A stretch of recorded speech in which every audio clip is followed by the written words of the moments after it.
Papakita ko sa inyo yung aking in-order sa Shopee na paint remover.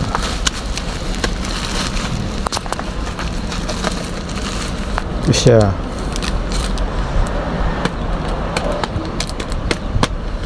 Eight pieces.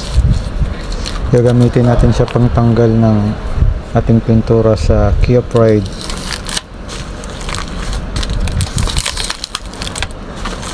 Pero ito lang muna sa ngayon. Saka na order ulit pagka meron na ulit money.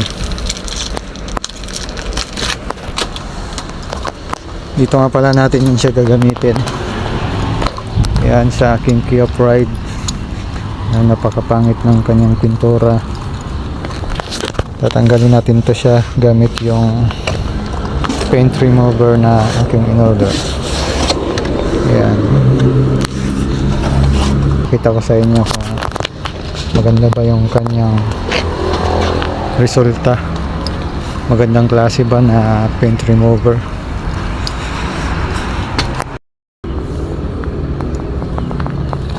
Ay, ito effective nga, nagtuklap na siya. Ito, may na-sprayan ako kanina. Grabe. Ganun pala yun.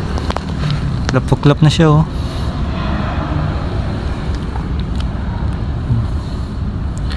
Kaya nga pala ito nagbiyak-biyak dahil dati pininturahan ito ng enamel. Ngayon nung nagkupas na yung enamel, niliha ko, tapos inisprayan ko siya ng spray paint na Bosni. Maganda yung kinalabasan niya, makinis siya, tapos pulang-pula. Kaya lang nung after 3 months, ito yung naging resulta, nagbiyak-biyak siya. Effective, oh. Ayan. Try natin siya.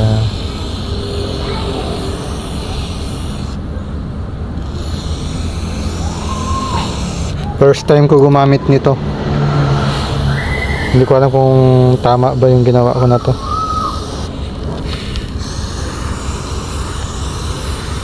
Pero in fairness, ang bilis niya magtuklap. Di ka na mahirapan magliha.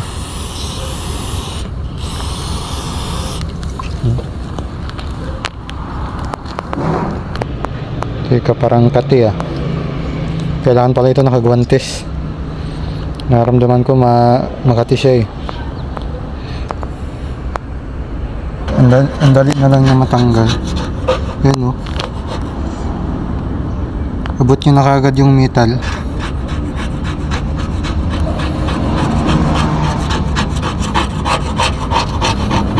Effective pala talaga ito siya.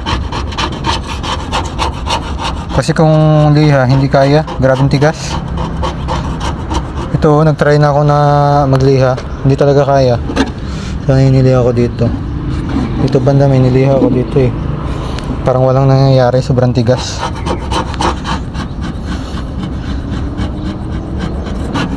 First time ko kasi gumamit nito,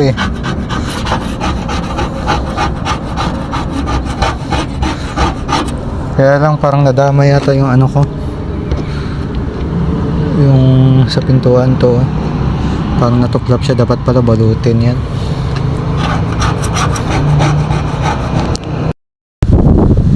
Sa isang lata, kung kaya niyang ubusin, ayan,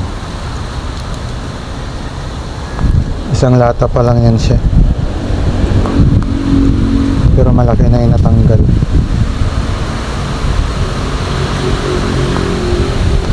Halos nakakalating panel na ako ng pinto.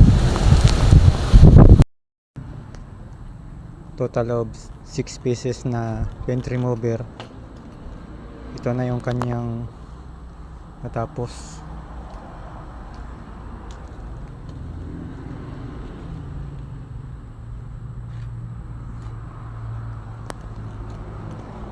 Napaka basic ng kanyang pagtanggal.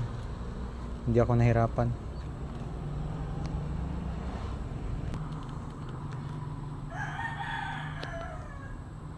Hanggang dito lang muna.